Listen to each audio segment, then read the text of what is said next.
আজকের আলোচনাটা একটু অন্যরকম। মানে দেখুন, বাংলাদেশে শিক্ষা নিয়ে একটা অদ্ভুত ব্যাপার কিন্তু প্রায়ই চোখে পড়ে। প্রায় সব মা-বাবাই স্বপ্ন দেখেন ছেলে বা মেয়ে দেশের সেরা কোনো সরকারি বিশ্ববিদ্যালয়ে চান্স পাক, তাই না? হ্যাঁ, একদম ঠিক।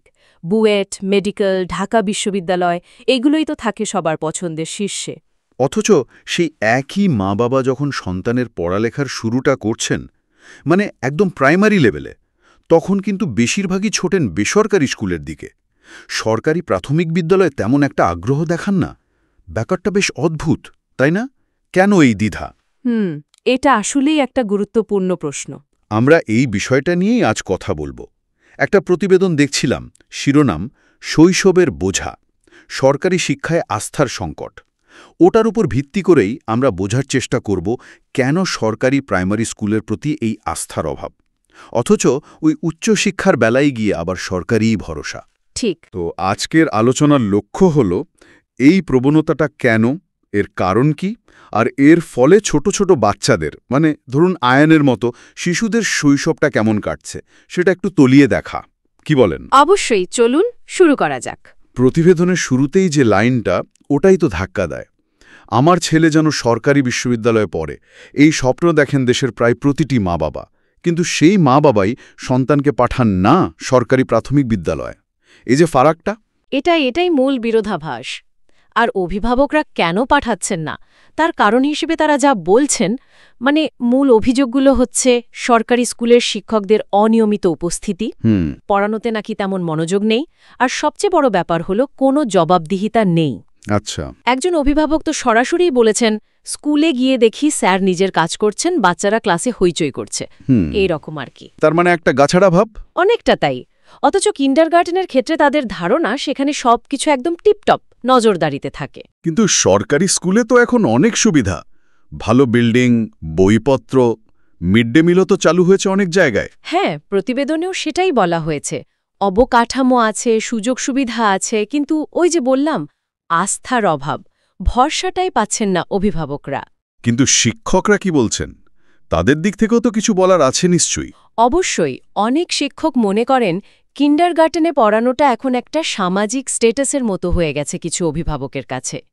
Status symbol. হ্যাঁ, আরেকটা ধারণা নাকি কাজ করে যে সরকারি প্রাইমারি স্কুলে শুধু একটু আর্থিকভাবে পিছিয়ে থাকা পরিবারের ছেলেমেয়েরাই পড়ে।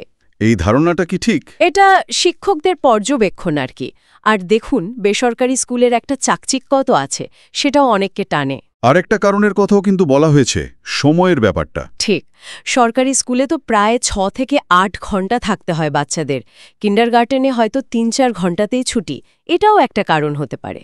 আচ্ছা, তার মানে শুধু কিন্ডারগার্টেন নয়, আরও অন্য ধরনের প্রতিষ্ঠানও গড়ে উঠছে। হ্যাঁ, শুধু শহরে ইংলিশ মিডিয়াম বা কিন্ডারগার্টেন বাড়ছে তা নয়, গ্রামে বা ছোট শহরগুলোতেও দেখবেন নানা নামে ইসলামী একাডেমি বা এই ধরনের কিছু প্রতিষ্ঠান বেশ জনপ্রিয় হচ্ছে। এগুলোর প্রতি আকর্ষণের কারণ কি? প্রতিবেদন বলছে ওদের হয়তো ইউনিফর্মটা বেশ সুন্দর, চোখে পড়ার মতো, অভিভাবকদের সাথে যোগাযোগটাও নাকি ওরা বেশ ভালো রাখে, মানে কমিউনিকেশন গ্যাপটা কম। আর শিক্ষকরা নিয়মিত আসেন, ক্লাসে মনোযোগ দেন, এই বিষয়গুলোই অভিভাবকদের টানছে। কেউ কেউ হয়তো ভাবেন ছেলে বা মেয়ে খুব ভালো ছাত্র নাই হলো, অন্তত কোরআন বা ধর্মীয় কিছু তো শিখবে। ইন্টারেস্টিং। আর এখানে একটা বড় পার্থক্য হলো, ওইসব প্রতিষ্ঠানে যদি শিক্ষক না আসেন বা পড়ানোয় ফাঁকি দেন, অভিভাবকরা কিন্তু সরাসরি কথা বলেন, মানে প্রতিবাদ করেন, যেটা সরকারি স্কুলের ক্ষেত্রে কম দেখা যায়। প্রায় দেখাই যায় না। প্রতিবেদনে এমনটাই ইঙ্গিত। এই যে একটা সক্রিয়তার জায়গা, এটাও কিন্তু আস্থা তৈরিতে সাহায্য করছে। কিন্তু এই সবকিছুর চাপে, মানে ভালো স্কুল, ভালো রেজাল্ট, এই প্রতিযোগিতার মধ্যে পড়ে বাচ্চাদের অবস্থাটা কি দাঁড়াচ্ছে? ওই যে আয়ানের কথা বলছিলাম। হ্যাঁ, শৈশবটা তো হারিয়েই যাচ্ছে। 7 বছরের একটা বাচ্চা ভাবুন একবার, সকালে কোচিং, তারপর স্কুল, বিকেলে হয়তো একটু খেলার সময়ও নেই, সন্ধ্যায় আবার প্রাইভেট টিউশন, মানে একদম রুটিনে বাঁধা জীবন। ঠিক, ও রুটিনটার যে ছবিটা দেওয়া হয়েছে প্রতিবেদনে, তাতে তো খেলাধুলা, বন্ধুদের সাথে গল্প করা বা একটা গল্পের বই আরামে পড়ার সুযোগই নেই।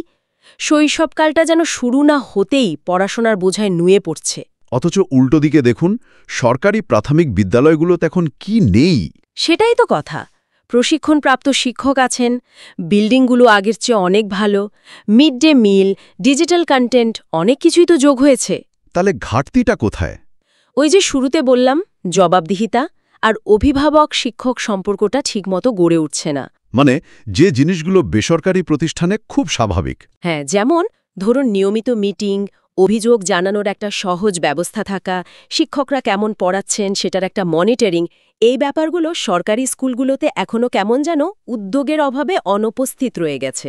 তাহলে সেই প্রথম প্রশ্নটাতেই আবার ফিরে আসতে হয় যে সরকারি প্রাথমিক ব্যবস্থার উপর সন্তানের শিক্ষার ফাউন্ডেশন তৈরির জন্য ভরসা করা যাচ্ছে না।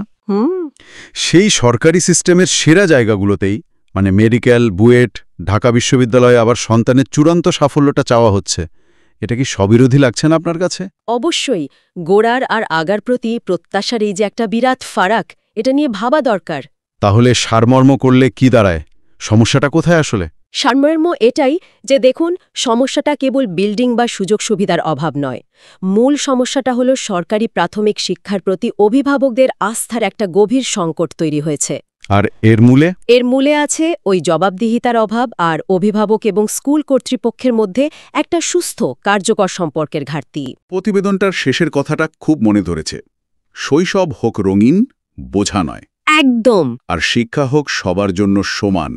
শুরুটাও সেই সরকারি স্কুল থেকেই হোক না, যেখানে আমরা শেষটা দেখতে চাই। ঠিক, তবে এখানে একটা প্রশ্ন কিন্তু থেকেই যায়, যেটা আমাদের হয়তো ভাবা উচিত। বলুন। সরকারি প্রাথমিক বিদ্যালয়গুলোতে যখন এত সম্পদ আছে, প্রশিক্ষণপ্রাপ্ত শিক্ষক আছেন, তখন আসলে আর কি করা দরকার? মানে কোন বাস্তবসম্মত পদক্ষেপগুলো নিলে এই আস্থার সংকটটা কাটবে?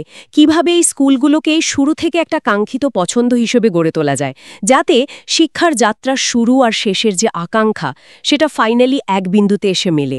এইটা একটা বড় চ্যালেঞ্জ।